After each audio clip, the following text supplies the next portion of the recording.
Hey guys, it's Rachel with Bee Hill Dog Training, and this is going to be the first video in a kind of series of videos that I'll put together, just sharing my interactions with a dog that showed up on our property one day. This is Kronk.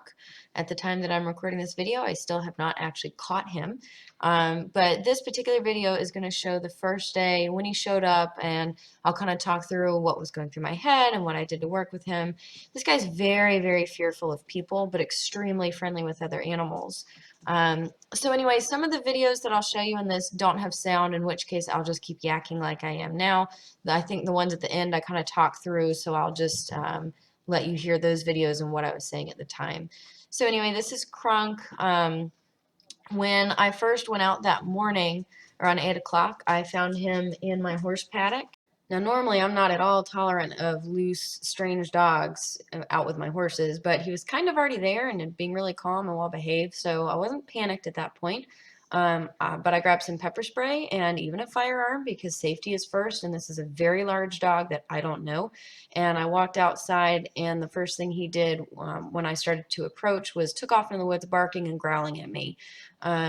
So I was trying to get a read on him. He was obviously quite fearful of me, and everything that I picked up on him from, initially was that he didn't want to have any sort of altercation with me, which was a good sign. His tendency was to make a lot of noise and then flee. But anyway, what you see here is I had put some bowls up by the tree line. He would not come out of the tree line if I was outside. And you can see how hesitant he is even to approach the bowl and eat. Just had I actually had some nice wet dog food in there that was to entice him, and even then he was very skittish about coming up to the bowl. And so basically, and this just shows him in the paddock with the horses. You can kind of see him there between the two horses. But what you're going to see is, throughout the day, I just would make frequent trips up to the tree line where he would retreat to. And I liked the metal bowl because it made a lot of noise when I would toss treats and food into the bowl. And so I would just go up, I'd toss a handful of treats in there, and then I'd back away. And I would only go as far as I needed to for him to come out and eat. And throughout the day, I tried to kind of close that gap and gradually get closer and closer and stand closer to him. I didn't bother with a lot of talking and coaxing and cooing because it just doesn't work with a fearful dog. And he was extremely fearful of people. You can see it in the videos. But with a fearful dog, talking to them is only putting more pressure on them. So initially I was just really quiet. Essentially I was silent, and I would just go up and put food, and all of my movements were very purposeful. I don't want to like creep around the dog because that just makes them more on edge. So I would just walk up to the bowl, matter of fact, throw some food in there, and this video will show some of that. And actually some of the upcoming videos will have me talking as I was recording the video. So when we get to those, I'll just shut up and kind of let you listen to what I was experiencing at the time with him. But anyway, he was super comfortable around the animals and super afraid of me. And so that was just kind of like, okay, this is what we're working with. I really wanted to get my hands on him so that I could have him scanned for a microchip, and so I could have him contained in case an owner was found. Obviously, I put up flyers and posted on Facebook and talked to neighbors hoping to find an owner. He looked like he was in great shape. His coat was clean. He's in good weight. So he looks like he potentially came from a family, and I really just wanted to get my hands on him so I could hang on to him for an owner. And if no owner shows up, then if we decided to keep him, obviously I want to be able to train him up. So anyway, these next videos, you're going to hear me kind of talking more about what was going on at the time. So this is when I moved the horses down to their pasture, and he had followed me. So this dog is obsessed with the horses. I still can't get near it. It was hiding in the tree line back here. Yes, this is my pepper spray in case it came after me. But it was hanging back here in the tree line all morning, and then it was time for the horses to come out. So when I went up to, Candyman will F you up. I'm just warning you. Alright.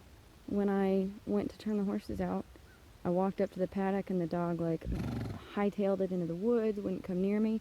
As soon as I took the horses out of the paddock, it started whining and then ran behind us, followed like within 20 feet of me, followed the whole time. And once I took them off their halters, he kind of panicked because he couldn't get into the pasture, and then he made his way in the pasture, and this is what's going on.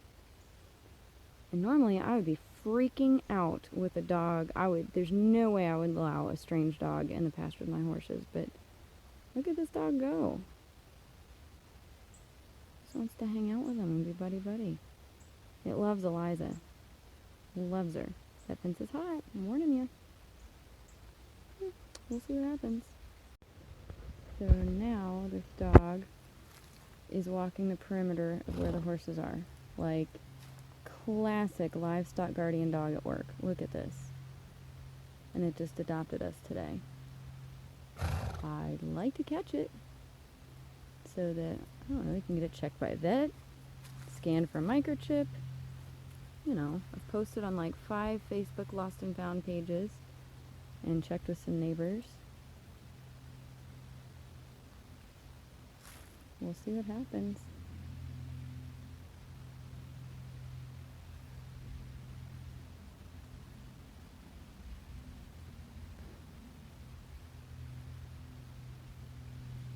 You never know what you're going to wake up to.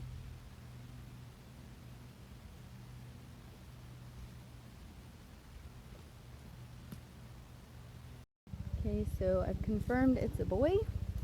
Still can't get near him. But I'm going to halter the horses because it's time to move them and see what happens. Okay, here he comes.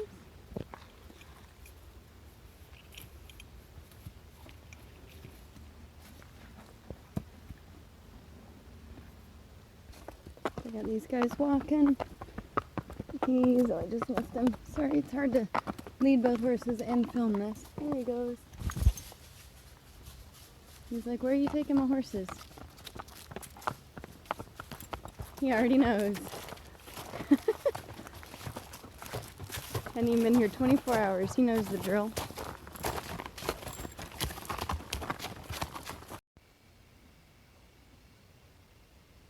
We're still playing our game where I put food on the ground and he comes up and eats it, and then he finishes, and then I walk over to put some more and he runs away. Then he immediately comes back to eat, but I'm able to get closer to him. And he's wagging his tail a little bit and acting like he wants to say hi.